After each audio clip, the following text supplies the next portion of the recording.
that speed's hard to defend. Here's the first-year player out of Fullerton, California, and Taylor Shoemaker. She didn't have much to work with yesterday. They walked her 4 times in game 1.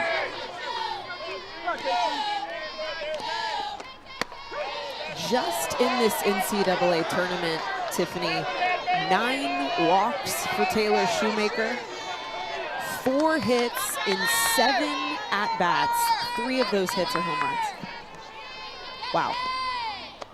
This is a freshman for this team. I think it's easy for us to look at this Florida lineup and dig into the veteranship, right? The leaders, your seniors, your juniors that have put up massive numbers this season for the Gators, but what Taylor Shoemaker has done this year, equally, if not more impressive in her first season. Popped up in on the hands, and Shoemaker is retired for out number 1. So a good sign if you're Lily Backus to try to take away one of the biggest threats in this Florida lineup. And then you have last year's National Player of the Year, Jocelyn Erickson, coming up to bat also from the left side.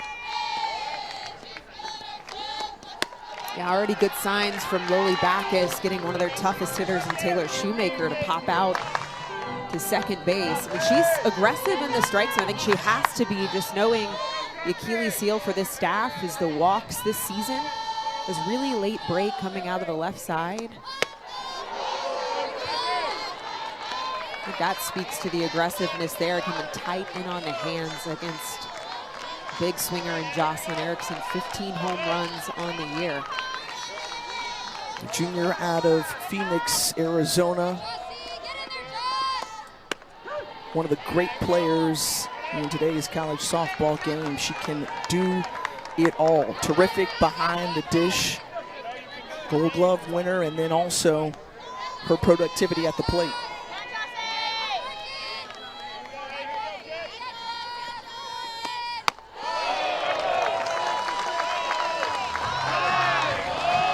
Now 3 balls and a strike to Erickson. Kendra Falby over at first, who got aboard with a bunt single to lead things off.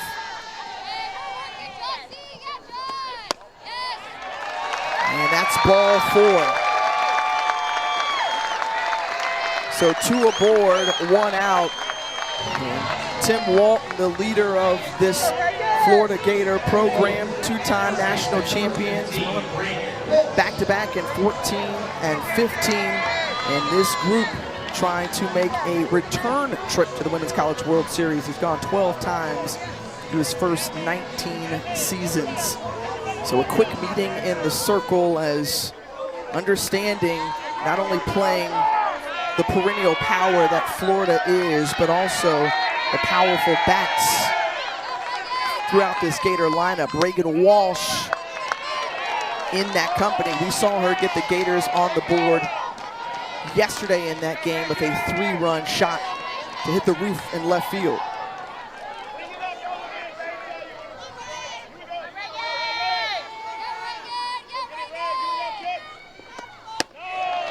Backus trying to find his strike zone. Already seen a couple of borderline pitches, specifically with that off-speed curve, not getting called. When that low knee-high curveball, off-speed pitch, mid-50s is not getting called, that's going to change the approach for Lily Backus, trying to establish her pitch sequences early. I mean, where do you go against a team like Florida if you cannot get those borderline strikes called?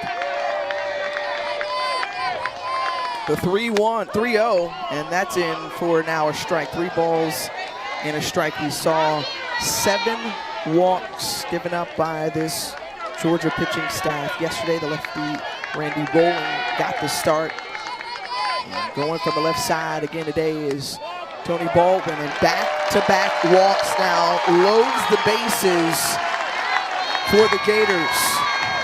We already saw one meeting that Lily Backus asked for herself after that very borderline call against Jocelyn Erickson. Then is again trying to settle into this strike zone. a team and a pitching staff that has already been challenged with free bases this year, being squeezed right now on the corners. Home plate umpire Aaron Peterson behind the plate.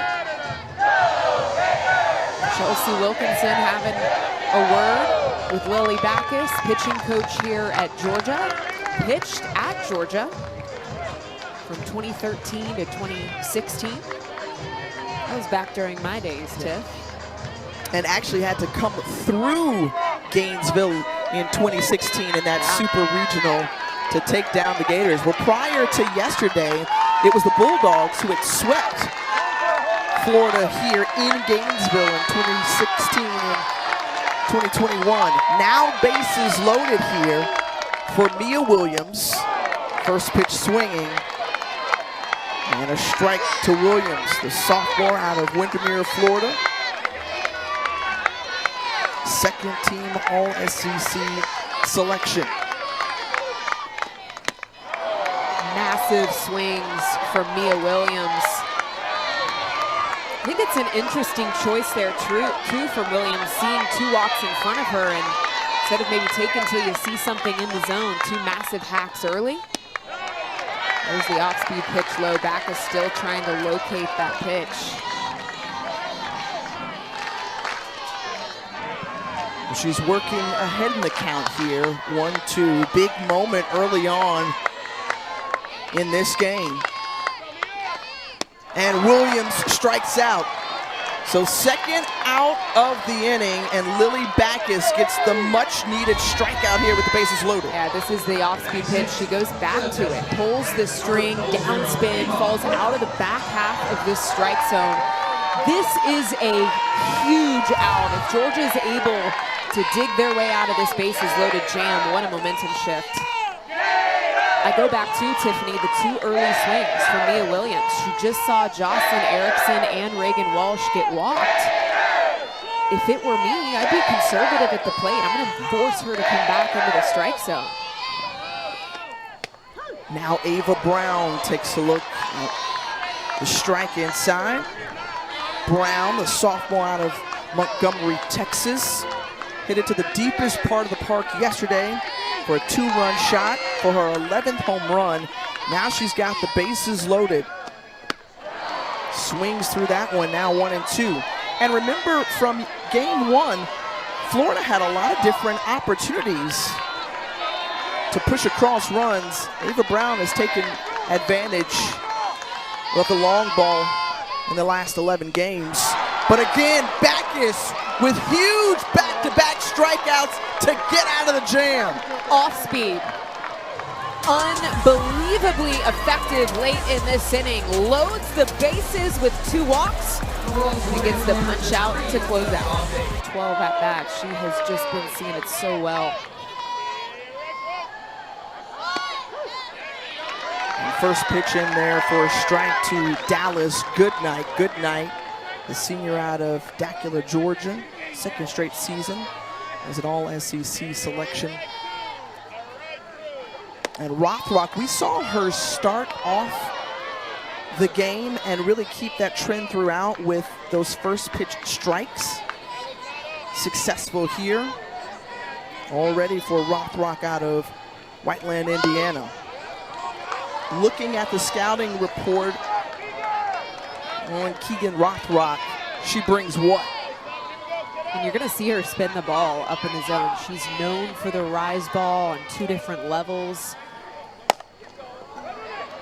And it's giving chase to that. Corby Otis in left field to retire Goodnight. So she likes to throw that rise up in the zone, to your point. But what else has she done to add to that arsenal? I think what we saw her do well yesterday was challenge at the knees, specifically on the inside part of the strike zone against Georgia. Mixing eye levels. We saw her flash the off-speed pitch a few times, but honestly, it wasn't needed because the rise and the screw were so effective. Andy Ray Davis at the plate, the designated player in the lineup. Long committed to Georgia, a Bulldog through and through. Her third straight super regional in a Bulldog uniform, 14th overall for the program.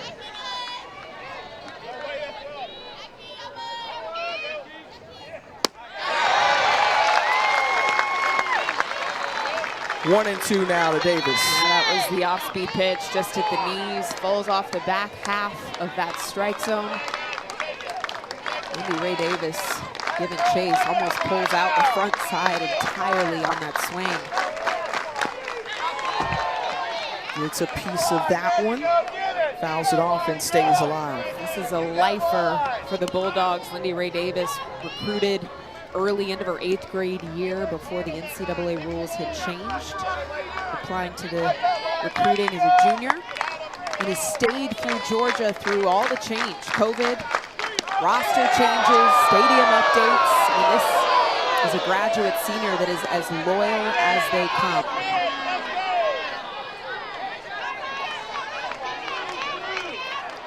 Staying alive here, 2 balls and 2 strikes. The lefty awaits the pitch and drives this one into right field. She got a hold of that one. It's not coming back. Bulldogs on the board first. The solo shot from Lindy Ray Davis. Her 4th home run of the season. And her 2nd of the NCAA tournament. Rothrock goes back to the late break, right at the knees, and Lindy Ray Davis makes the adjustment. She does not dump out on the front side. She keeps the weight back and gets absolutely all of that ball. And here the question is, what type of adjustments do you anticipate the Bulldogs batters will make, having seen Rothrock yesterday? Now faced her all 7 innings. Rothrock threw 119 pitches yesterday. I think that was the question for me, is just the recovery. This is a young woman that's battled injury early this year. Lined out off the bat of Tyler Ellison, and 2 down. Tony Baldwin trying to make it to the Women's College World Series for the first time as a head coach, has 3 previous trips as an assistant under former head coach Lou Harris-Champer. And Baldwin, who was very upfront with us, saying, hey, we don't have much to lose. There's no pressure, rather, I should say, on this group. They just got to go out there and play. They've been resilient all season long, and called them the Cinderella Dogs, coming in an unseeded team in the NCAA tournament and battling it out here in the super regional round.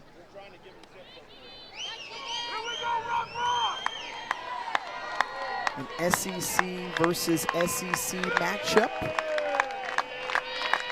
Did not meet in the regular season or the SEC tournament. And you see Rothrock shaking off a couple of pitches, and Erickson pops out of her stance and comes in to talk with Rothrock. We mentioned the injuries early this year, missed the good portion of March, and per Tim Walton, he felt like in February when this season started, she was of the best he has seen, and had to take a little bit of a hiccup early this season, repair a leg injury, get back to full expression. And even talking to Rothrock, she said, I honestly needed that moment in March. It made me appreciate my time in the circle. Not even being able to pick up a softball in March was devastating to me. It really put this game in perspective.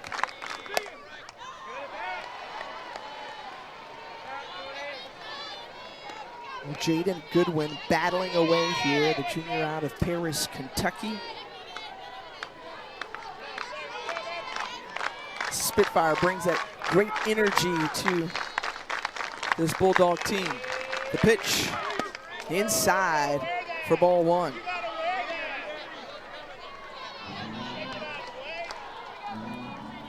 Go back to last weekend. It was Jaden Goodwin, AKA Shorty, who had the first pitch, go-ahead home run, top 8 in that Game 7 against Duke, which proved to be the game-winning run.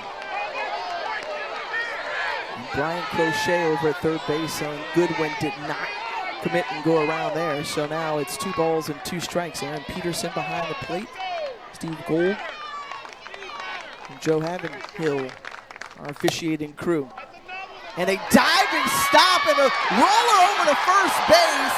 And they're going to say Goodwin is safe. Great effort there, though, by Mia Williams to try to get Goodwin out.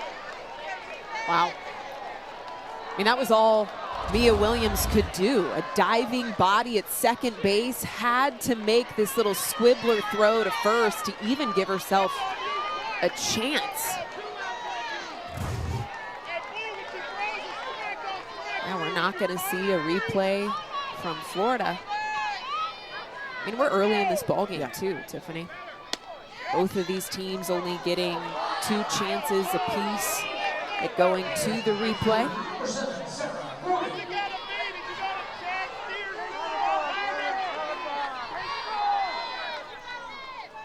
1-0 to Sarah Gordon, who takes it in for strike 1.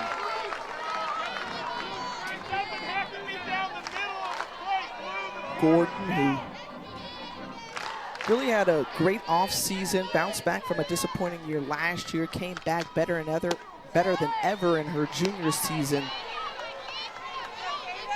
And her numbers, .339 average on the year.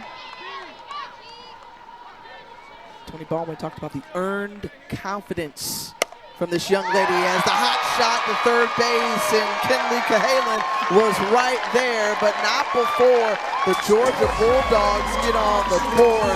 1-0 after 1. Flowers Saturday in Gainesville, home of the 2-time national champion Florida Gators, taking on Georgia in this second game of Super Regionals. The Gators 1 win away from punching a ticket to Oklahoma City, but it's the Bulldogs with a 1-0 lead after that solo home run in the bottom half of the first off the bat of Lindy Ray Davis. 2-time national champion out of Oklahoma, Aaron Miller. Tiffany Green here with you.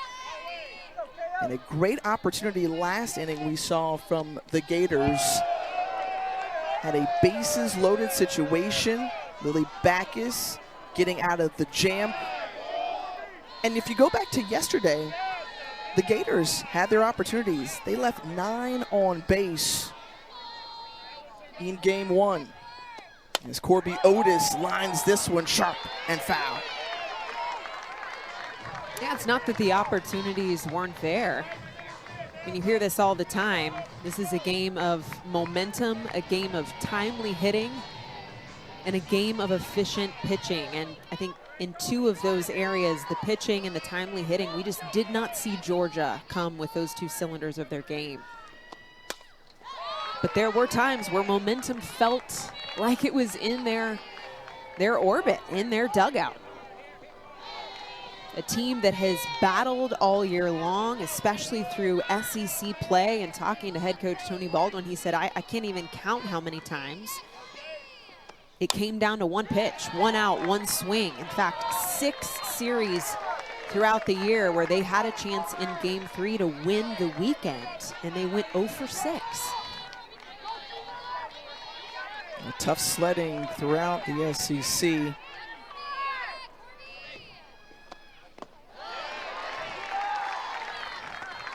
Corby Otis, the senior out of Littleton, Colorado. First team All-American a season ago. Remember, she led the nation in walks last year with 59. And as we came on the broadcast, we talked about walks being the Achilles heel of this Georgia staff all season long. We saw 7 yesterday. A couple given up by Backus yesterday, or already in this game rather, but she was able to handle business as Otis does the same into the gap, and Corby Otis starts off with the leadoff stand-up double.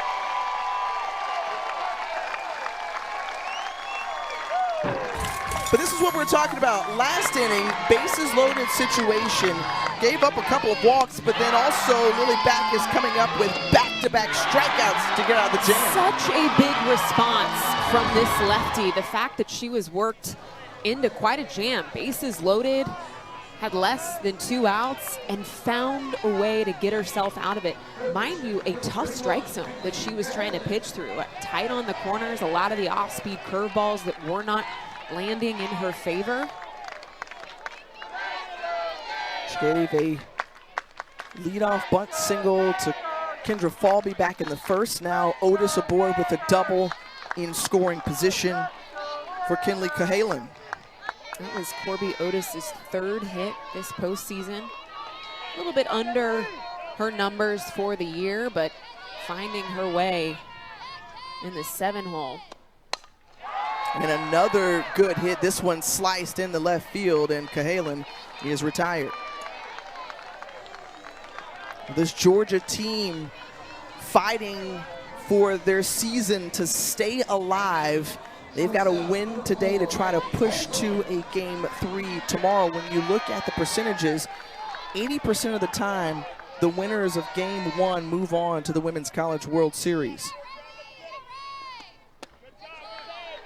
They're hoping to be in that 20% here.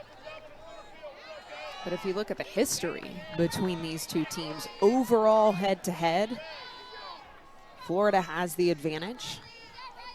But on the postseason stage, a little bit different story. Overall, Georgia 5-2 against Florida in the NCAA tournament.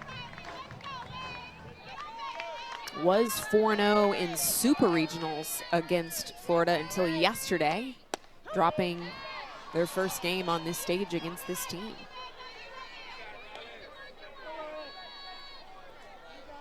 And the resiliency of this team and the familiarity between these two teams creates all the more drama as Riley Holtorf fouls that one back, transferred over from Washington in the offseason, and has immediately inserted herself into this Gator lineup. Shortstop looks for the pitch. Goes up, chases, and the 3rd strikeout for Lily Backus.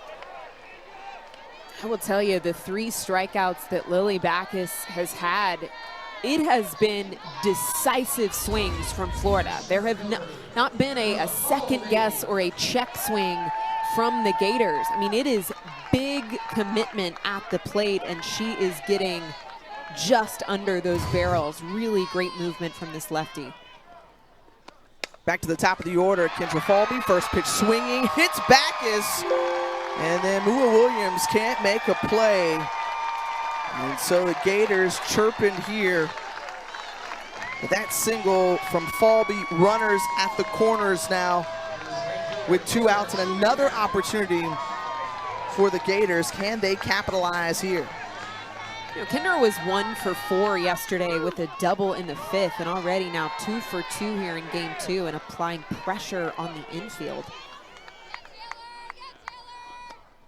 And Taylor Shoemaker over to Castori at first, and that ends the inning. A couple of more left on base, but once again, Lily Backus rising to the occasion of the 6 runs.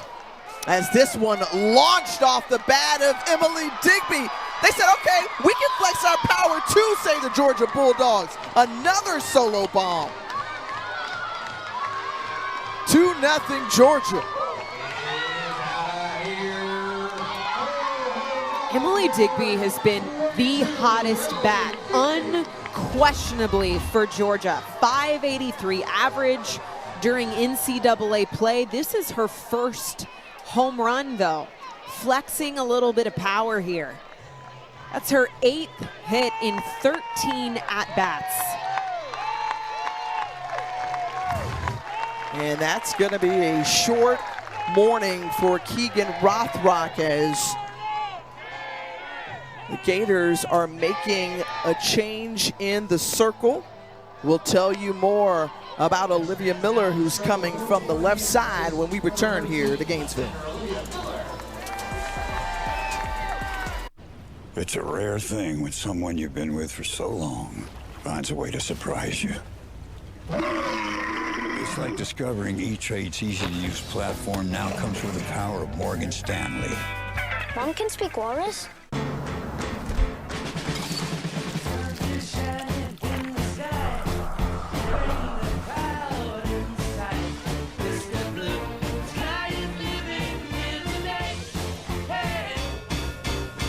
This combo meal's got combinations. Make this thing your own creation. Entree, drink, and choice of sides. Oh, and it's free to swap fries. BK, have it your way. It is estimated that over 4 million people have been abducted by alien life forms, but only one of them asked for it. Come and get me. It's really happening. On June 20th, Allow me to adjust your gravity. Oh, no. Gravity on. Ow. he'll go These are the lava tunnels. where no one has gone before. I'm not fireproof. Just get in my mouth. It's kind of comfy in here. Disney and Pixar's Elio, rated PG, only in theaters. The UFL is the spring football league. Serving exactly what you want. More of what you love. The atmosphere, There's a buzz right now in this building. the intensity. Touchdown! Whoa! Must see for every football fan. Oh, my! The UFL knows what gets the people going. Everything you could ever want in spring football. This is the UFL. The United Football League. All season long on ESPN, ABC, and ESPN+.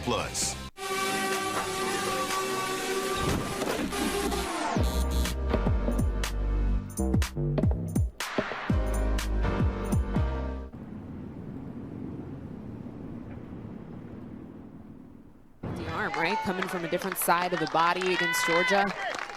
That's going to have to be an immediate change. And already challenging quickly under the hands is Olivia Miller. Cahalan taking care of Miller. But what does Olivia Miller bring in the circle? Yes, you've got it coming from the left side.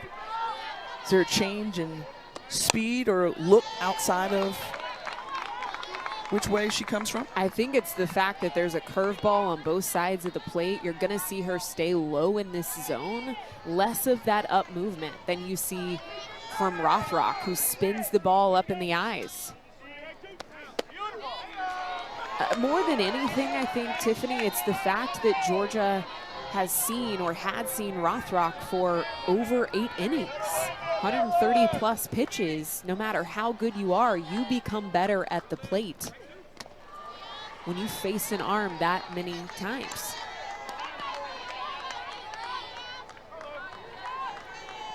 Emma Castori, the first baseman, back at the plate. A sophomore, getting her first full season in a starting position. This one hits Castori, and she takes first base. Well, the Women's College World Series returns to Oklahoma City. The action begins Thursday, May 29th at noon Eastern, live on ESPN. For more information on the 2025 Women's College World Series, go to ncaa.com, the official online home for all 90 NCAA championships. Well, starting off next week, the winner of this one would face the winner of Austin, either the Longhorns, who evened up the series in extras against Clemson last night. Well, after one of her best performances, she says that she's felt all season long. Lasted 1 inning, gave up the 2 runs here that you see on the scoreboard, and like you said, Aaron, using better than 130 plus pitches. We see her standing in front of the fan. I mean, we're over 90 degrees here, folks. It is hot. It is humid. The sun is out. There is not a cloud in the sky. I mean, this does take a little bit of mental and physical fortitude, especially if you're in the circle, throwing as much as Keegan Rothrock has through now 2 appearances. As we know, it's not just the heat, it's the humidity. Thick air. That adds that extra layer. It is a different level of heat. As the song says, where them fans at? Mua Williams popping it up In shallow right, Mia Williams collects it, and 2 down. Center fielder, Dallas Goodnight. So Castori at first after the hit by pitch, and back to the top of the order with Dallas Goodnight, who flied out to left for first time up. So much speed from this young woman, 30 stolen bases on the year. I loved getting a chance to chat with Dallas Goodnight coming into this weekend. Her work ethic, her demeanor. She describes herself as a gym rat, loves to get a good lower body lift in. I mean, you can just see her build. She's an athlete. Came into this program at a top speed of 18 miles an hour and hit her program best last week at 21 miles an hour. You guys had a great conversation just about workouts and said, okay, you like that lower body? She was like, I want to go all throughout, like overall. Yeah. On the 1-2 pitch, Goodnight grounds to second, gets out of the inning. Runner left on base, but another hit put up as Georgia scores another run. They're up 2-0. Their team captain, a graduate senior, threw a heck of a game. The diving catch she made yesterday. Oh, yeah. We were grabbing lunch and watching some South Carolina scrap. Man, they got after it yesterday against UCLA. And Jocelyn Erickson, who was in OKC last year with these Gators, trying to help her squad return, seeking their 13th Women's College World Series overall in the program and vying for the 3rd appearance in the last 4 seasons.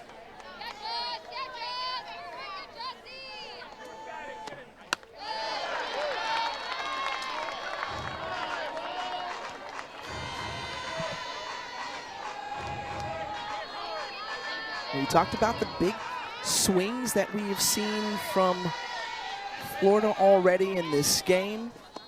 I'll tell you, a player who's had to be patient at the plate throughout is Jocelyn Erickson, trying to get something yummy for her to hit, because they've been staying away from her.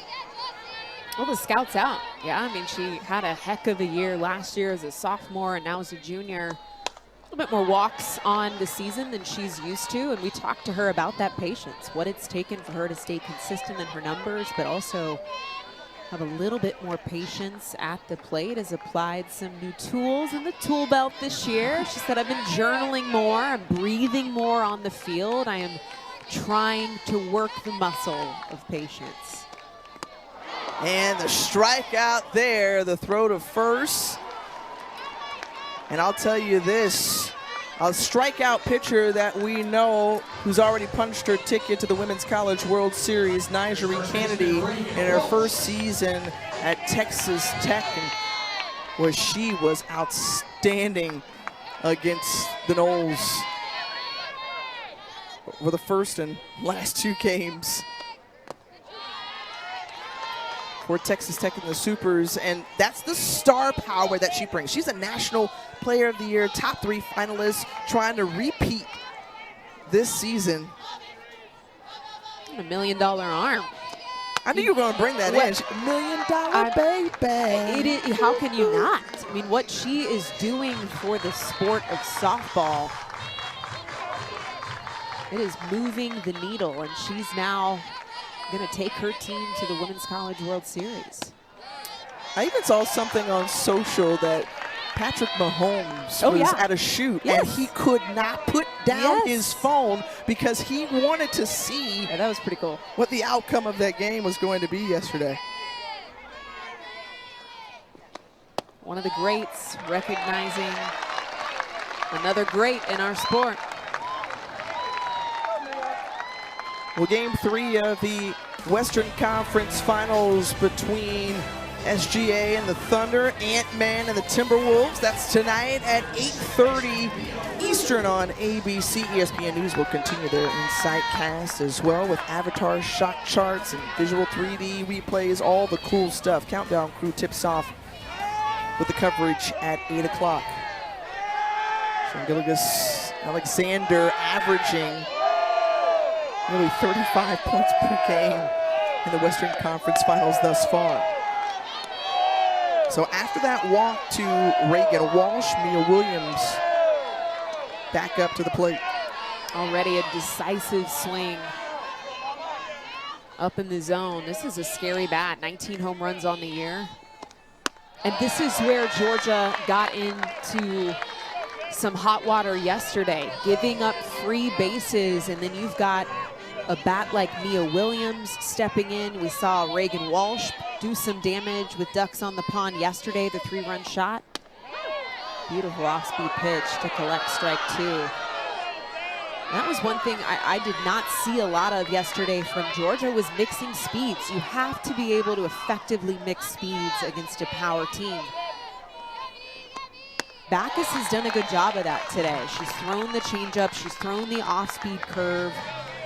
Again, and being challenged early in this game with the strike zone, I think she has been relentless in going back to that pitch to find it settle into the strike zone. And that was really close, and I'll tell you, Marissa Miller was trying to paint it behind the plate. Let's take another look at that pitch. And this has been a frustrating pitch for Backus, I don't know where this misses. It is over the wide of the plate, if anything, maybe low. Full count, and she still gets Williams. 5th strikeout so far for Lily Backus. Back-to-back strikeouts for Mia Williams. You know, talking to Tony Baldwin, he said, if we are gonna go the distance this year, it is gonna come down to the arm of Lily Backus. She has locked in a new way during this NCAA tournament. When we saw her early this year, Tiffany, face Ole Miss, and she struggled in the circle, specifically that game, first one in the 3-game series. Between those two teams, we saw 22 walks, 12 of those coming out of the hand of the 2 lefties for Georgia. I mean, she has really figured it out late in the season. And it was really since that series that we've seen the arms improve. So she picks up a win last weekend in the complete game effort over Coastal Carolina. 5 shutout innings against Kentucky in that win over the Wildcats in the opening round of the SEC tournament. And Backus, who has limited the Gators to just 3 hits so far in this one.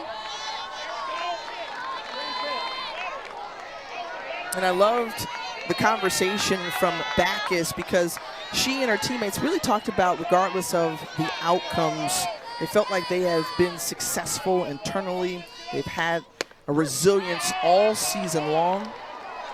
Yeah, she was really honest with us about that. She goes, look, I get it. The outside looking in, you look at the wins and losses, you may chalk it up as an unsuccessful year for Georgia softball. We don't feel that way. And I'll tell you right now, Lily Backus is feeling it in the circle. Half a dozen Ks for the lefty. The lefty in control. What a change, an adjustment in the circle late in this year. It's going to come down to the leadership of this lefty. The red and black so well. And she's fighting for the Bulldogs to keep their season alive, in hopes of this team coming out of Gainesville, not only with a win today, but perhaps in this super regional round. Georgia already made 5 Women's College World Series appearances, the last in 2021.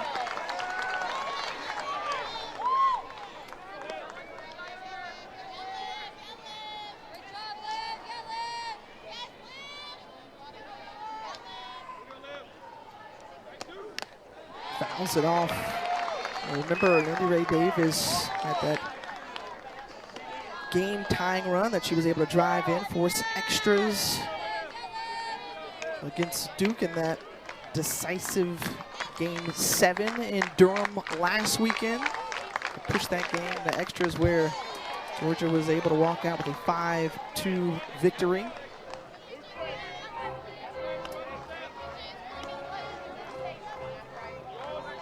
This group, who started off the year their best starts in program history. Finished up hosting the SEC tournament earlier this month, where we saw both Oklahoma and Texas A&M be named co-champions of the SEC tournament. Didn't get to play that final day due to weather. You mentioned hosting at Georgia. I mean, they got a brand new $38.5 million facility, 20,000 square feet at Jack Turner Stadium. It was unveiled back in November of 2024. We took a tour of that thing, Tiff, and my goodness, those are some digs. Impressive indeed. I mean, you think about it, wasn't that long ago, what was it, a couple years ago that Florida hosted it here? They too made some really nice upgrades here to KDC Show Presley Stadium as Lindy Ray Davis aboard with the leadoff walk. And again, the winner of this one, just to remind you, will go on to face either Clemson 11 seed or the 6 seed Texas Longhorns. We mentioned this group out of Austin going into extra innings to walk away with the victory and push a big game 3 tonight right here on ESPN at 9 Eastern, or roughly around that time.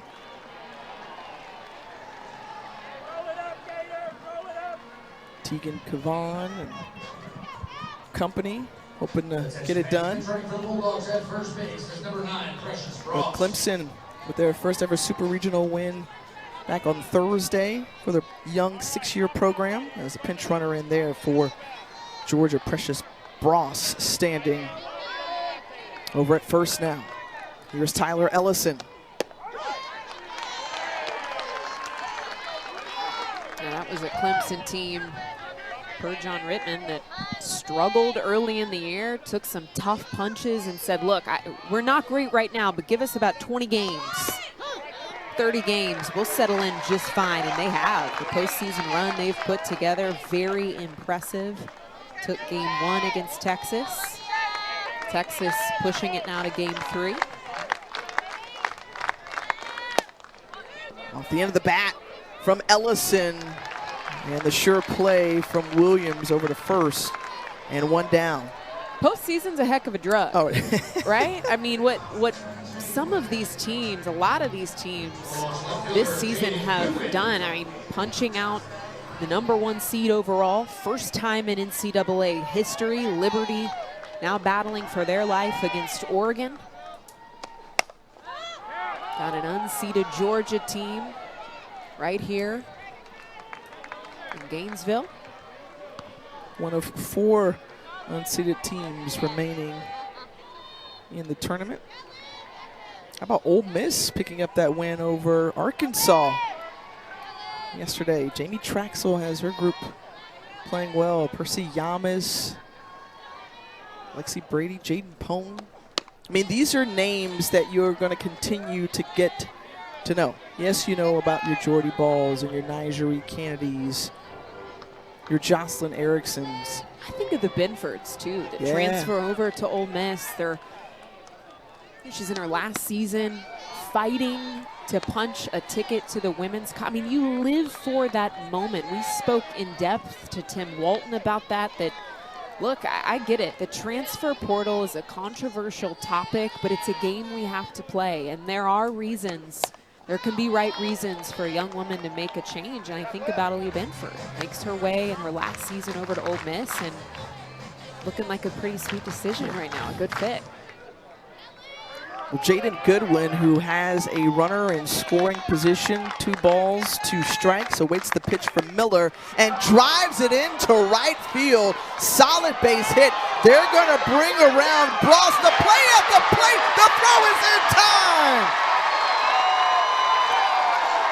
Ladies and gentlemen, the bright star of Taylor Shoemaker.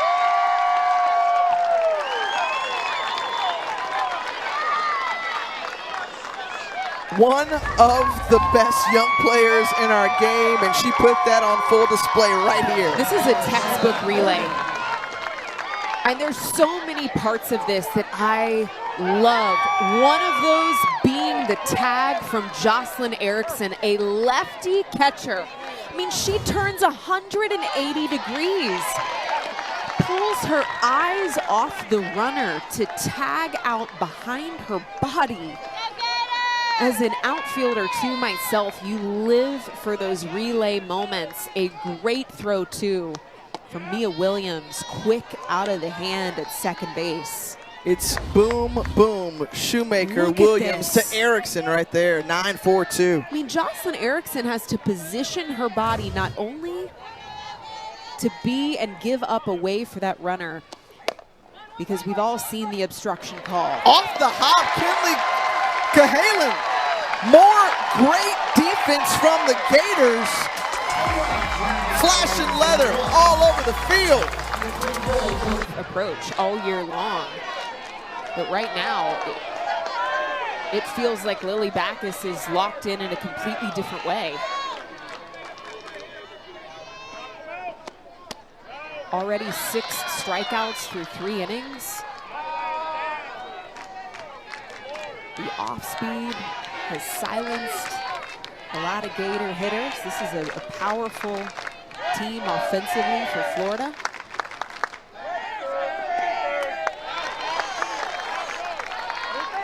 Otis was able to get one of the 3 hits off of Backus in this game.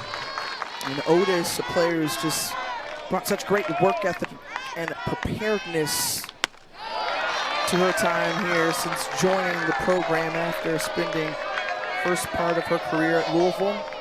Named the SEC Scholar Athlete of the Year, graduated with a biology degree this month. Wants to go on and be a cardiothoracic surgeon in the future. Tim Walton says, hey, look, wow, she's got to be the brightest player that I've coached on a softball field.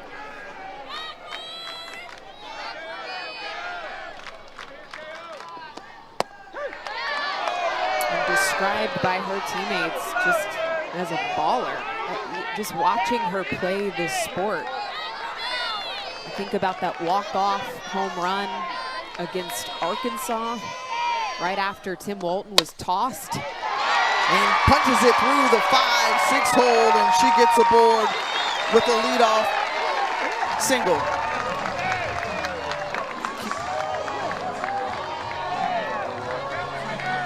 Well, not only is she a fantastic softball player, but an amazing student as well. I mean, she's had internships at UF Shands Hospital, got behind the scenes of cardiovascular surgery, really getting a first-hand look on open heart surgeries. And this one, slice could drop in left field, but the diving effort, not enough from Jaden Goodwin. And that momentum starting to fuel the Gators here. Back-to-back base hits. It feels like something's brewing. This is not power or flashy right now from Florida. It's fundamental softball. A leadoff Corby Otis punch through the infield. This one just finding no man's land off the bat of Cahalan. And Cahalan has struggled a bit at the plate this NCAA tournament. Trying to find the green, only 1 hit through 5 games, that being her second, and man, it is needed here. 2 on and no outs for Holtorf. So the 9-hole hitter who struck out her first time up against Backus. They're going to try to sacrifice the runners over, and if you've watched Florida or you're just tuning in, they had the bases loaded back in the first. They left 2 on in the second in 1 last inning, and Tim Walton wants to see this crew punch through a run on the scoreboard and more, but that popped up into the glove of Mua Williams, and Holtorf is retired and the runners stay put. This just can't happen. I mean, this is a cardinal sin of our game. You have to be able to execute sacrifice bunts in any stage, but especially this stage. You're down 2 runs. you've got to find a way to move over base runners. And for Holtorf, the call was simple. Get the ball down on the ground, and unsuccessful there, a pop out. Man, that just sucks the wind right out of the sails. So Tim Walton gathering his players and having a conversation. It's Kendra Falby due up now, Shoemaker on deck, and Erickson in the hole. And again, can they capitalize on these opportunities with runners on? You saw JT D'Amico and Chelsea Wilkinson come out to the circle in the infield for Georgia. So everybody's had their conversations. Kendra Falby stands in 2 for 2 today with a couple of singles.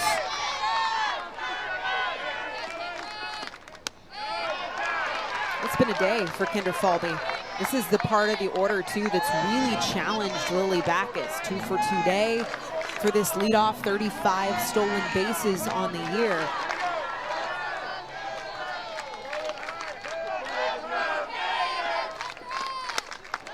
Been a leader for this team. Man, what a season she has had in her senior campaign. 433 average, couple home runs, 9 doubles on the year. I mean, this is a triple threat at the top of this order. Speed, pop, short game.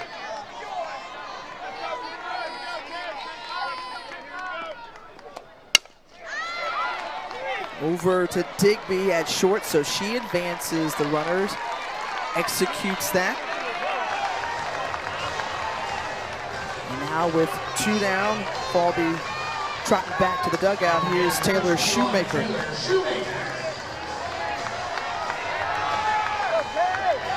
21 home runs on the year, 0 for on the day.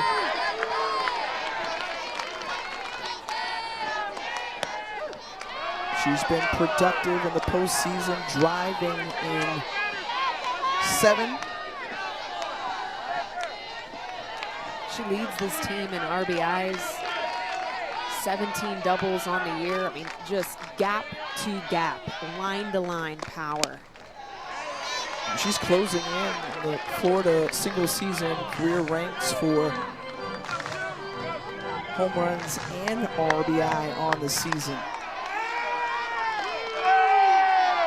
Described as one of the most composed in this starting lineup.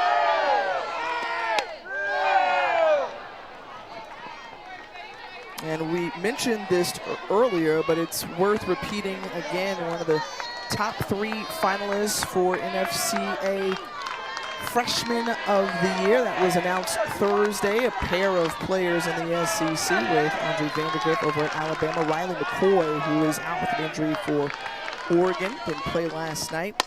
And a good moment here for Shoemaker. She pulls it over to second base. And again, missed opportunities here for Florida. 2 left on, nothing pushed across. Georgia still on top. She's been complimented by her coach, Tim Walton, more times than once as leadoff base hit for Emily Digby. And now she's going to be on the receiving end of Kara Hammock's pitches, the senior who transferred in this season. And out of the Commonwealth of Virginia, 61 innings pitched thus far. And now she's going to try to tame this Georgia offense. And instead, on the bunt attempt that was shown from Marissa Miller, she's hit by pitch and takes first base. Well, here's this week's Sunday Night Baseball matchup, the series finale between Dodgers and the Mets, 7 Eastern on ESPN, ESPN Deportes, and ESPN Radio. Our baseball tonight, Sunday Night Countdown, starts off at 6 Eastern. So 2 runners aboard, no outs here in the bottom of the 4th. Georgia already with a 2-run advantage, and they are trying to push for a Game 3 tomorrow here against the 3-seed Florida Gators.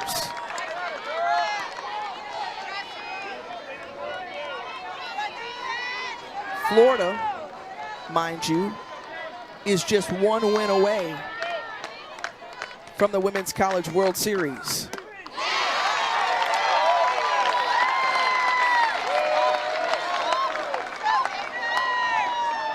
The first strikeout collected for Florida pitching. Drop ball low in the zone. Castori trying to fish for this under the knees, unsuccessful, and Hammock gets her first strikeout. The movement, I mean, making the ball dance right at the knees, getting some nice swing throughs, big commitment from Georgia. This is a UNCW transfer, had a 17-6 record there, fourth lowest in the CAA, 1.6 ERA. There's a lot of experience in this senior arm. And a quick meeting from Tony Baldwin, huddling up his batters as they've got a great opportunity here to try to take down these Florida Gators, and you see Tim Walton using this time as well. Great relationship and friendship between these two head coaches. Spent time with the women's national team on staff as assistants. They also roomed together throughout their coaching experiences. Known as room dogs. Room That's dogs. what they call each other.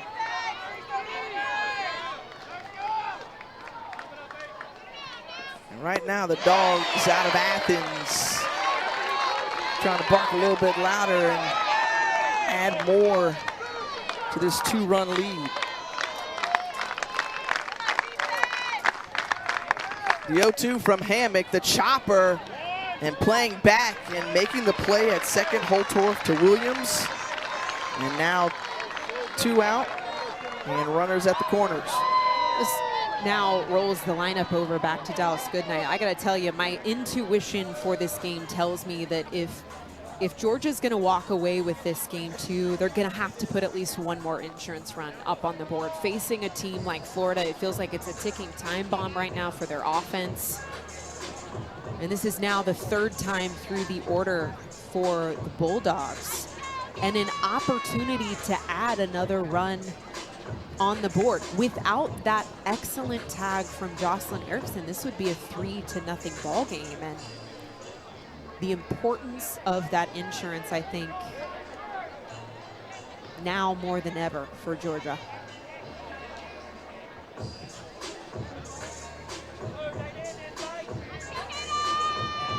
And after that, a timeout. You see Goodnight and Digby having a quick conversation. And Dallas Goodnight with a chance to tack on some insurance. Digby 60 feet from home. The pitch outside from Hammock for ball 1.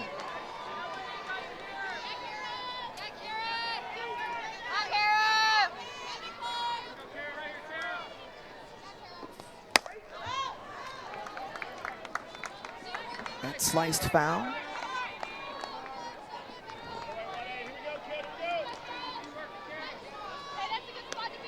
Goodnight, who had a solo shot last weekend, has got the power to drive it out the park. And this one lifted into the air, and underneath it is Falby. And that ends the inning. So a couple of runners left. Those who continue to fight cancer, especially pediatric cancer, is kept alive here as Jocelyn Erickson lifts this one in to left. And so you see the sunflowers and the hair of the players, and they've got a whole area on the concourse dedicated to Sunflower Sunday. And Francesca Anea, Gator Hall of Famer, played from 07 to 2010, really found the connection with the community and finding a way to have this Gator program do even more. So the Friends of Jacqueline, and she was just a community-minded individual and said, hey, Coach Walton, would you be open to this? She connected with Heather, as did her team. And they used this platform to amplify pediatric cancer awareness. The backhand couldn't be handled from Digby at shortstop, so Reagan Walsh is aboard with 1 out. Well, right now for Florida, something has to develop. This is a game of momentum. Florida understands that nuance, a team that has really relied and utilized the long ball all season long, especially in the postseason, averaging 2 home runs through tournament play, and we have not seen it here in game 2. So what's it going to take? Well, it's going to take a hard hit, just like that from Reagan Walsh. Simplify this game.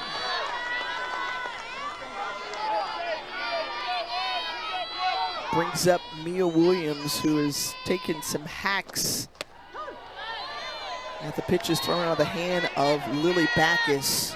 And credit Backus for the job that she has done thus far.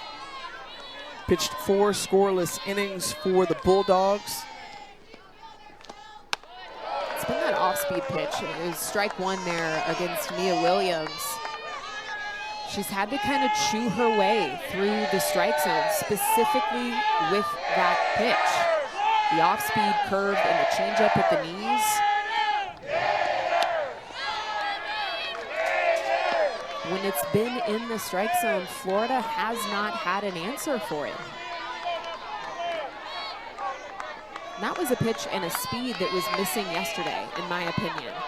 Florida just did not see a lot of pitches thrown that were disruptive to timing. And chopped over the head of Mua Williams, a leaping Mua Williams at third, but thrown out. Jaden Goodwin with the throw to get the pinch runner Kylie Shaw out at third base, and Tim Walton immediately goes over to the third base umpire, Brian Crochet, right in front of him, and we may see a challenge here. High chopper off the bat of Mia Williams. I gotta tell you, this is a bold choice from Reagan Walsh to take an extra 60 feet. Excuse me, Kylie Shaw coming in to pinch run. You're in scoring position. If you stop at second base, you're in scoring position. That ball is in front of you. You see exactly where it is on the field, and the difference of standing at second versus third, that run means nothing. You're down 2. Again, a risky choice there for Kylie Shaw, pinch running there for Reagan Walsh. Gutsy call here as this is being challenged. The call on the field was out. Does she touch the base in time? I'll tell you, it looks very close. It looked like that fingertip may have snuck in there before the tag. Ladies and gentlemen, this may get overturned. I mean, there was zero hesitation from Tim Walton standing at third base. Immediately after the call is made, he throws the hands right up to the ears, asking for replay footage. Now understand this. In going through this review, they have to have conclusive evidence to overturn the call on the field. Is it indisputable evidence? Right. Is it conclusive right there in your mind after that super slow-mo, Aaron? I think yes. Okay. I do. Call on the field is out, but looking at that footage, to me it looks like the hand of Kylie Shaw gets in there before the tag is applied. And what a shift this would be for I was going to Florida. say that. We've talked about momentum. It's been a fairly quiet game for the Gators at the plate. And another look here. So it's probably right there where maybe the fingertip gets there, and it is close, folks. But this call, like you said, Aaron, so critical. I mean, this really could be a huge make or break call for both of these teams. Georgia has escaped danger now twice. And Florida trying to capitalize something here with less than 2 outs. Man, this would be a big call for Florida if overturned.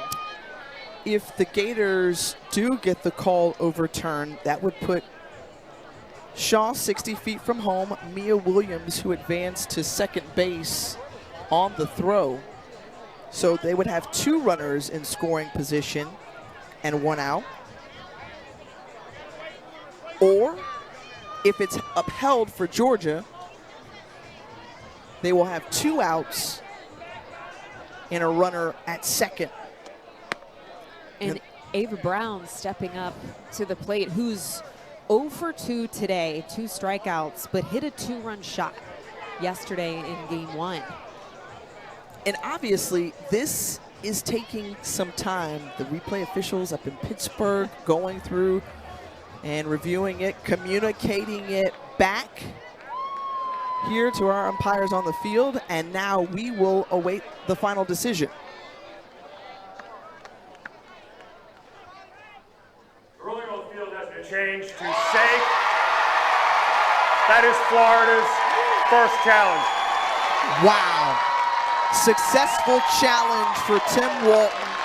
You hear how the crowd erupts after that announcement, and immediately pitching coach Chelsea Wilkinson trotting out of the dugout along with JT D'Amico, who handles the defense, to talk about this pivotal moment. I like this decision to pause the game. I think that this was, again, back to the nuance, the game within the game, the energy of our sport. In that moment, the call is overturned.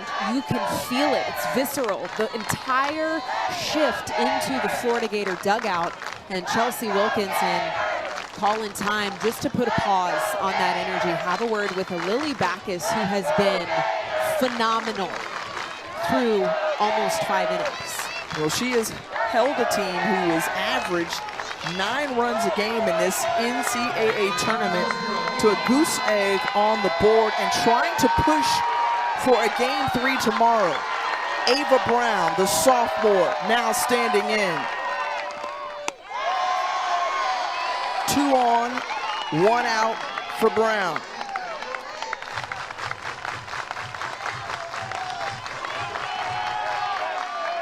She was phenomenal during the regionals. Super regionals, been a little bit different. I mean, you've got a game plus here. 0 for 2 today. And Backus readies, delivers the pitch. That one high, ball 2. She's got 11 home runs on the year. There's only 3 hitters in this starting 9 that have less than double-digit doubles. I mean, there is just so much scary pop for Florida.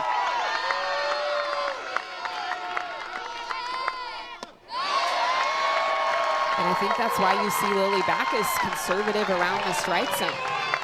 Not only is she facing a huge bat in Ava Brown, but you also can feel the momentum brewing for the Gators. Well, she struck her out twice already. Kobe Ortiz, who has 2 singles or 2 hits today, now going to come up to the plate with a walk to Ava Brown. Well, this is not an opportunity in a situation that Lily Backus hasn't worked her way out of already. We saw this back in the first inning, Tiffany. Bases loaded, less than 2 outs. And she found her way out of that jam.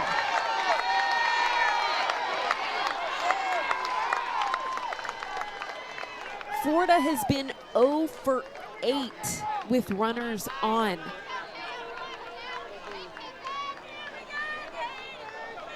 And we're going to see a pinch runner coming out. It's Cassidy McClellan, the sophomore, is going to trot over to first base for Ava Brown. So it's Brown at first. Excuse me, McClellan at first. Williams over at second. And then Kylie Shaw standing at third. Here we go, folks.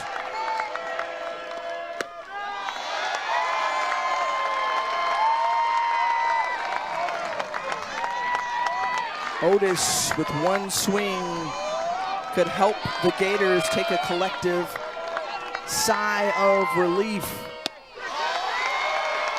instead remaining patient, taking the first 2 pitches from Backus.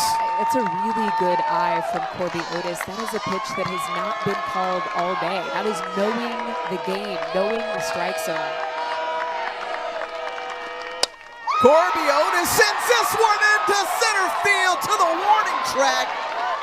Goodnight is there, the sacrifice fly from Corby Otis, and the Gators are on the board. So now the lead cut in half. And this one almost was a grand salami. I gotta tell you, I think back to the call overturned at third base. If that call doesn't fall in the way of Florida, they're out of this inning right now. That's a massive change that allows for that RBI sac fly for Corby Otis. The game tying run at third base, Kinley Cahalan standing in the batter's box for the Gators. Cahalan, who picked up a single her last time up against Backus. It's hard for me to even fathom now a time where that wasn't even an element within our sport, to get those calls right. The change that has made in our game. Good defense there from Emma Castori, the unassisted 3U, and getting out of the inning, but not before. It's hard for me to even fathom now a time where that wasn't even an element within our sport, to get those calls right. The change that has made in our game. Good defense there from Emma Castori, the unassisted 3U, and getting out of the inning, but not before Florida cutting the lead in half as we move to the bottom of the 5th. Look for an ATM from our bank, or we'll have to pay a small fortune in fees. BMO has more fee.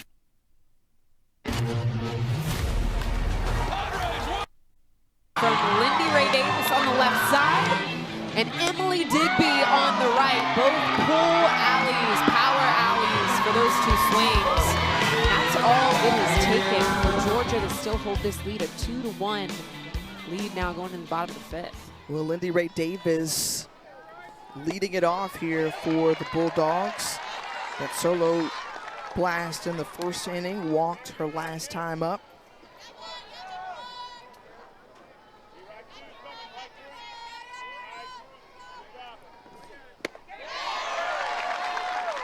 And again, you know, hanging tight to this 1-run lead. They would love to get some extra insurance. They had an opportunity last inning.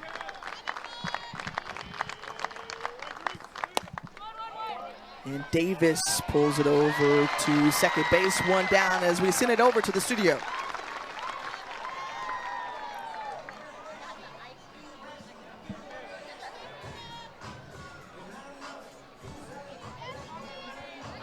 Number 4, Tyler Ellison.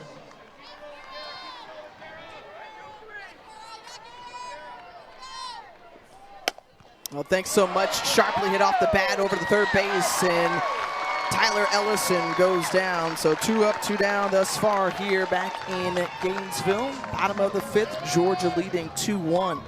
How about Ashley Chastain in her first year with the Gamecocks? I had a chance to cover South Carolina early this year, and her goal in year 1 was just to get them to the middle of the pack in the SEC, maybe host a regional, and here they are 1 win away from punching their ticket to the Women's College World Series. Ashley Chastain Woodard coming over from Charlotte. She brought 6 players from the 49ers into Columbia to suit up in a Gamecock uniform. And an amazing turnaround it has been for her at her alma mater. It's crazy. Her husband, still the head baseball coach at Charlotte. They are doing long distance right now, 90 minutes apart. And quick work in this inning for Kara Hammock. A 7-pitch inning for the Gators senior. We're moving to the 6th.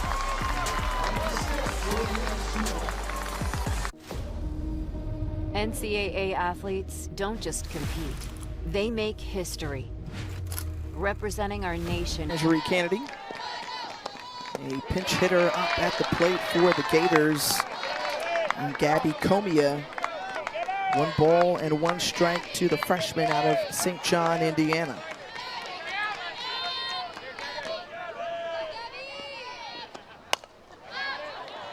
Well, Florida, the visitors on the scoreboard today, the teams flip-flop here in game 2. They've got 6 outs to work with. Trailing by 1 and trying to advance on to the Women's College World Series, but Lily Backus and the Georgia Bulldogs have made it tough for the Gators all game long. She had to rise to the moment, and she has elevated her game so far today, Aaron. That was what I could only describe as a disgusting changeup that got Comey out all the way out front onto that front side.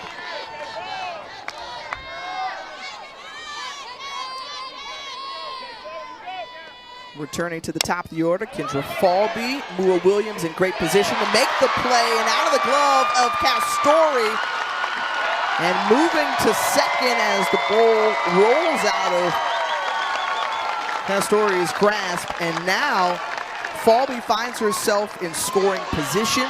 The wheels of Falby, and now the threat of the Gators hitters. Taylor Shoemaker coming to the plate. Another look at that last play. You know, as this play developed, it appeared that there was going to be a close call at first base. But it's wide. And this is the pressure of the speed of Kendra Falby, is now you're forcing Mua Williams to make a rushed throw. It's offline, and it gives way for her to collect another 60 feet. Florida has had chances to tie up this ball game. Saw the bases loaded last inning.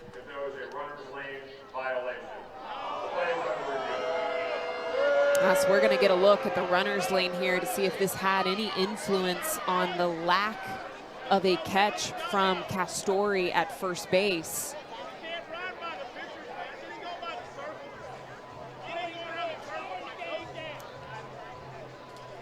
So we saw Tim Walton use a challenge and be successful here. Tony Baldwin electing to use his first of 2 challenges. So the runner must stay within the lane during that last half of the run. And there's the runner's lane right there. So it's that 3 feet to the right of the chalk line. Kendra Falby would have had to have entered that running lane to protect herself from being an interference with that catch at first base. So you can see how far she is into the field. Yeah, she does. It appears to me just at the end there, she enters into the running lane. It was an interesting angle that she took because, as you said, she veered into or inside the line, and then at the last minute kind of went over into that runner's lane to touch the bag. Another look here. You see the angle start to take there. Yes, I see that right foot touch into the runner's lane just before she crosses first base. I don't know that there's enough here to overturn the call, is my argument. This would have to be definitive for there to be a runner's lane violation. But do you like the use of a challenge here from Tony Baldwin? And it's one that, Tiffany, as you and I know, we've had many calls and discussions with umpire officials, both on our ESPN production calls as well as discussions in the booth. I mean, this has been one that I have seen pose a lot of issues with some teams, is the tight play at first base. We don't have the safety bag at first, which forces runners to really be in and out of that runner's lane. After review, the call is upheld. There is no runner's lane violation. That is Georgia's first. And I think that's the right call. It appeared to me that Kendra's right foot tapped into the runner's lane just before crossing first base. And furthermore, not enough evidence there to call her celebration. What a big moment here for Florida. 2 controversial replays that have fallen into the W column for the Gators. Backus over 100 pitches, still throwing them in there for strikes. The southpaw going against the lefty bat of Taylor Shoemaker. 0 for 3 today, but has had a really good tournament going back to last weekend's regional play here. Shoemaker looking for her first hit of the day. Came into this weekend one of the hottest bats, the hottest bat for Florida, batting .571 with 3 bombs in NCAA play and is hitless in game 2. Sierra 83 RBI, most by a freshman in a Florida uniform.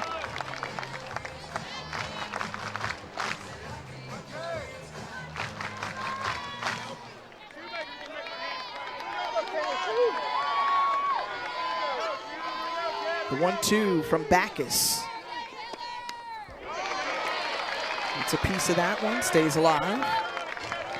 She's hit 15 of her home runs against right-handed arms and only 6 of those against lefties. You mentioned yesterday about the difference in lefty versus righty pitchers against this Florida lineup. Yeah, the Skater team batting .277 against lefties, over .355 against right-handed arms, and that is exactly what Georgia has peppered them with. A lot out of the left side.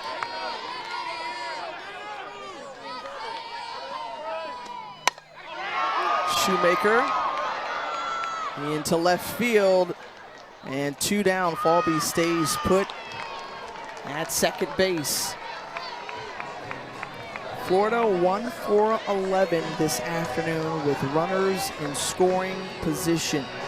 The fans from Athens who traveled here to Gainesville have loved the performance they've seen thus far from Lily Backus. The entire team effort, as Tony Baldwin told us back in the 4th inning.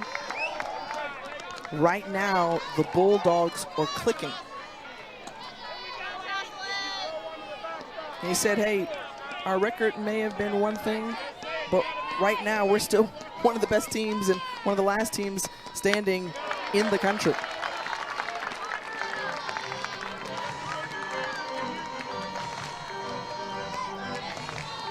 And his team 4 outs away from pushing a game 3. Backus and Miller have a quick chat, the battery for the Bulldogs, and Jocelyn Erickson, who we have talked about before. We saw her terrific Gold Glove ability behind the plate. And now with the 2-0 count,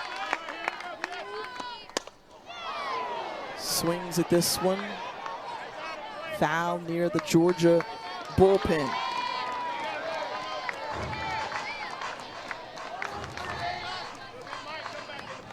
Erickson, I love how Tim Walton described her. Fatigued or not, she's going to give it all, her all. She's going to do whatever is necessary. What's necessary here is to try to come up with a base hit. Instead, she flies out to right. So Georgia, once more, moving on to the bottom of the 6th, up by a run.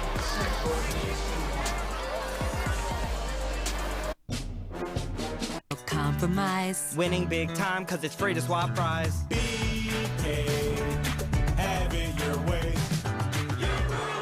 Checking in. By Corby Otis to split the lead in half, and that's where we find ourselves here in the bottom of the 6th inning. Georgia coming up to bat. Is Sarah Gordon, Emily Digby, Melissa Miller due up.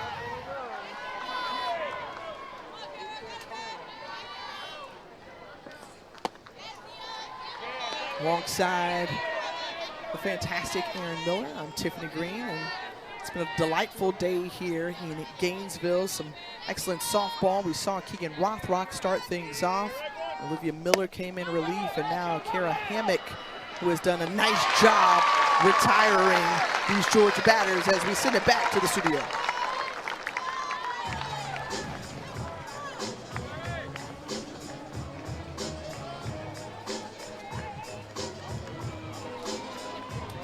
Georgia number 22, Emily Digby.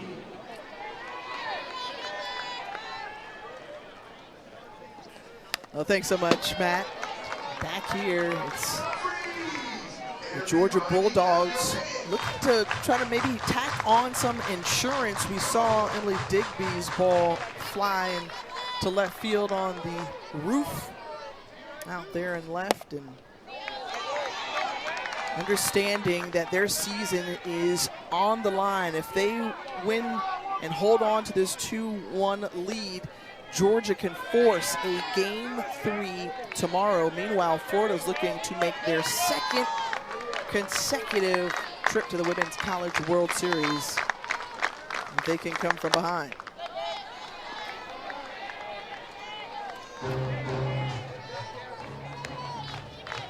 "16 super regional appearances for Florida. Just last season, went to the Women's College World Series for the 12th time, won its 6th SEC Tournament Championship. Both of these teams, postseason contenders. This is Georgia's 23rd consecutive NCAA appearance, 3rd straight super. Crazy to think that these two teams also did not face each other during SEC play. This is the first time that Georgia and Florida are going head to head. The last time they met was back in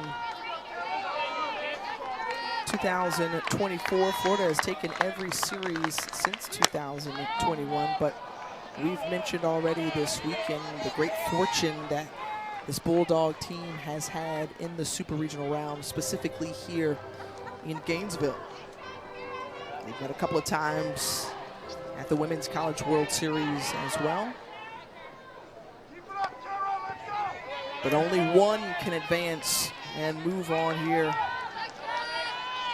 this weekend. The importance here for Georgia, another insurance run, my goodness.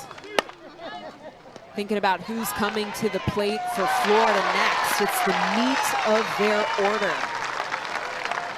The home run hitting Reagan Walsh, Mia Williams, the home run hitting Ava Brown from yesterday. So much danger in the power category coming up to the plate for the Gators.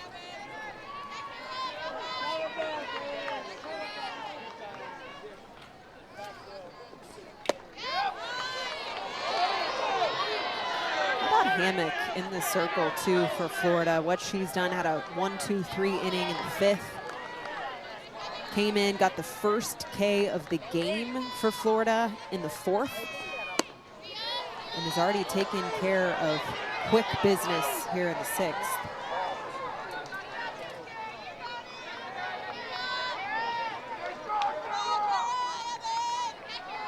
The 2-0 to Marissa Miller.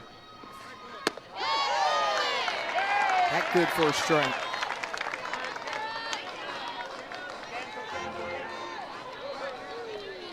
Hammock in her lone season with the Gators, coming over from UNC Wilmington. And 3 ground balls, and Hammock has retired the last 8 batters for Georgia. Florida down to their final 3 outs to their 6th ever Women's College World Series, and right now, she's 3 outs away from forcing that decisive Game 3 tomorrow. That's my dance partner, Aaron Miller, Tiffany Green. Hey, Reagan Walsh at the plate. Couple of walks already here today. The question is, how would they pitch Reagan Walsh to start it off here in the top 7? Well, she's had 2 walks, base hit in the 5th, and swinging early. Took a massive hack at the very first pitch that she saw.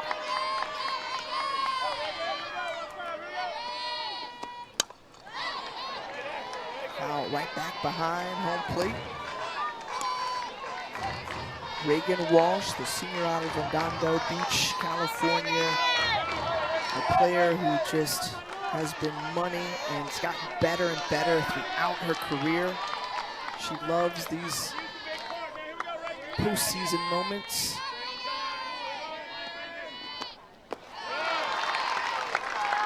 And is delivered in multiple ways. We saw her do that yesterday. A 3-run homer to get the Gators on the board.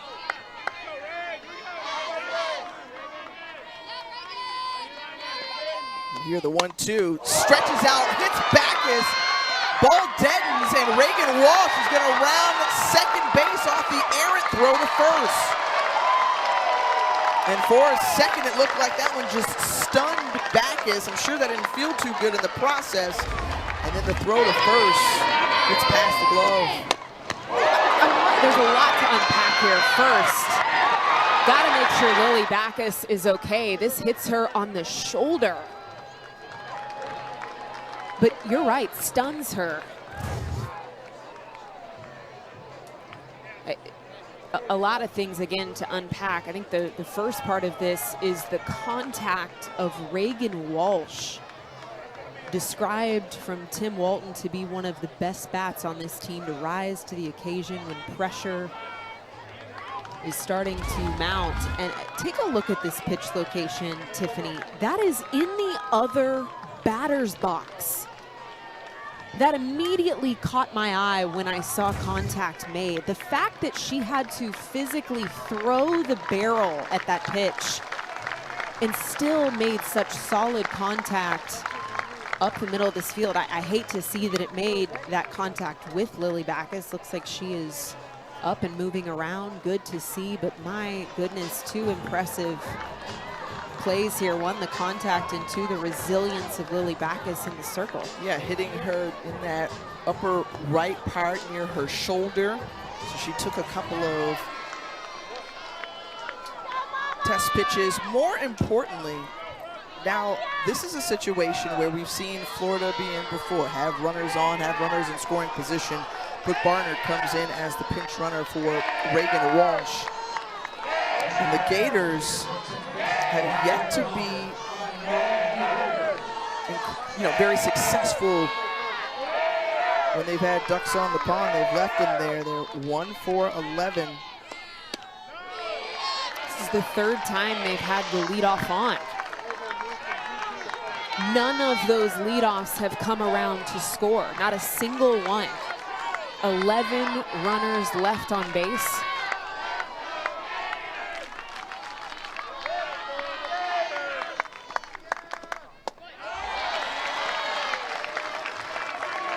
Inside for ball 2 to Mia Williams. This is now the fourth time through the order. Lily Backus having to continue to find ways to surprise these Gators. And Williams trying to lay down the bunt. The sack bunt rolls foul.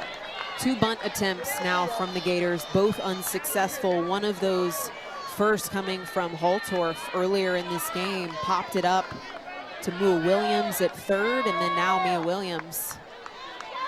Not to get confused with Mua Williams. Right. Those foul. You did that well, partner.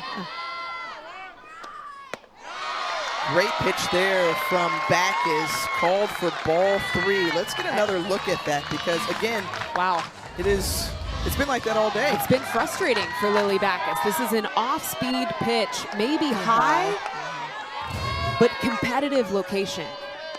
And now the walk to Mia Williams. 2 on, no outs. And Lily Backus, who has found ways all game long to get out of jams against these Florida Gators. But with the home run hitting power of Ava Brown coming up to the plate, this is what she did yesterday, folks. Up and out of the strike zone and still finds a way to take this ball to the deepest part of the field. That was a 2-run shot. Where Florida has done damage in game 1 and this weekend has been with the free passes awarded before the big bomb. And it's setting up to potentially be that. A single, a walk awarded, and now an 0 for 2 day from Ava Brown, but a dangerous home run hitter. 11 bombs on the year. Game tying run standing at second. Go ahead over at first. Ava Brown readies for the first pitch. Takes it in high for a ball one. 3 of those 11 bombs coming in the last 4 games. That's great. I mean, wow. Stretch it out over 11 games, 7 home runs. Paints Ava the picture, Brown yeah.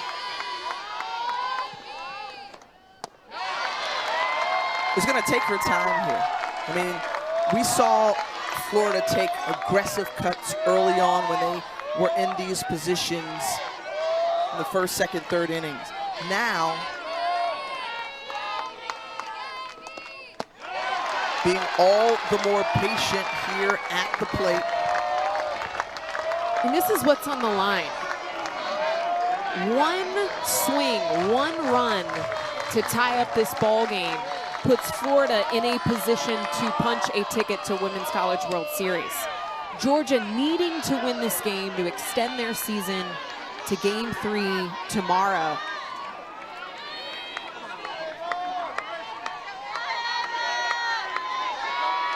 The pressure, palpable.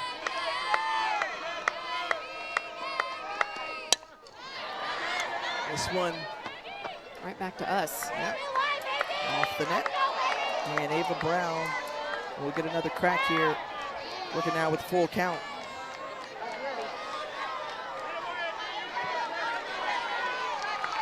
Keegan Rothrock, who started off this game, delivered a victory in game 1. Lily Backus, who has had a superb performance here.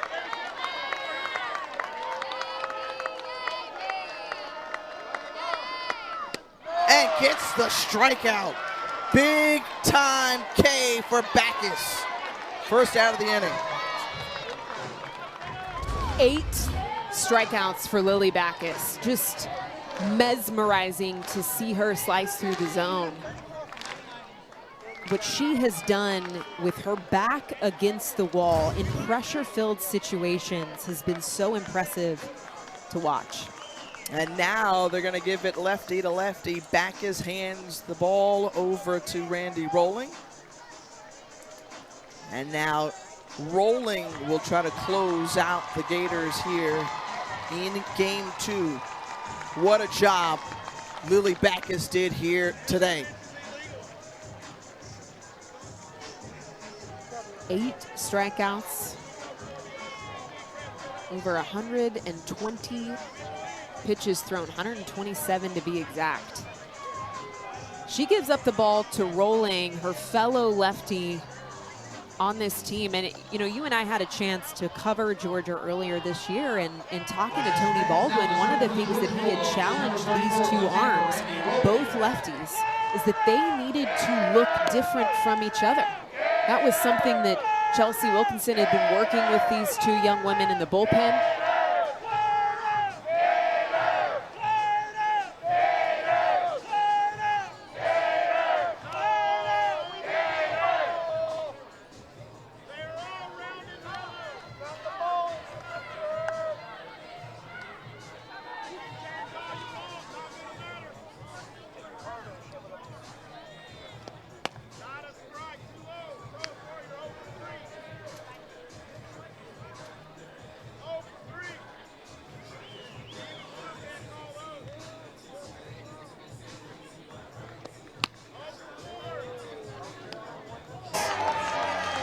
In the process, but now a much different scenario and situation for the sophomore lefty.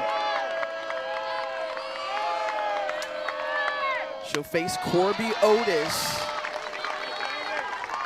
Otis, who doubled back in the second, singled in the fourth, and then drove in the lone run of the game for the Gators thus far with the RBI sac fly back in the 5th.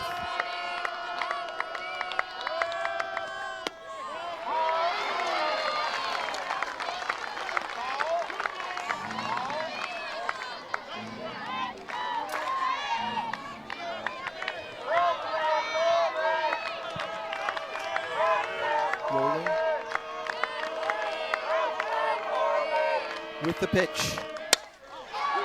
Otis sends this one into center field.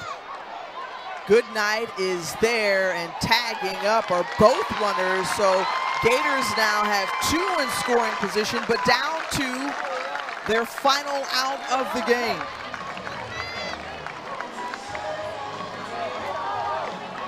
So allowed out by Otis, and Kinley Cahalan is the last chance for the Gators here. All comes down to this Alabama transfer. Her junior season now here at Florida. First pitch swinging. Calling forward is Tyler Ellison, and we're moving on to a game 3 as Georgia holds on to win 2-1. The Bulldogs came out scrappy. They were fighting. They did not give up. They had a phenomenal performance from Lily Backus in the circle. Couple of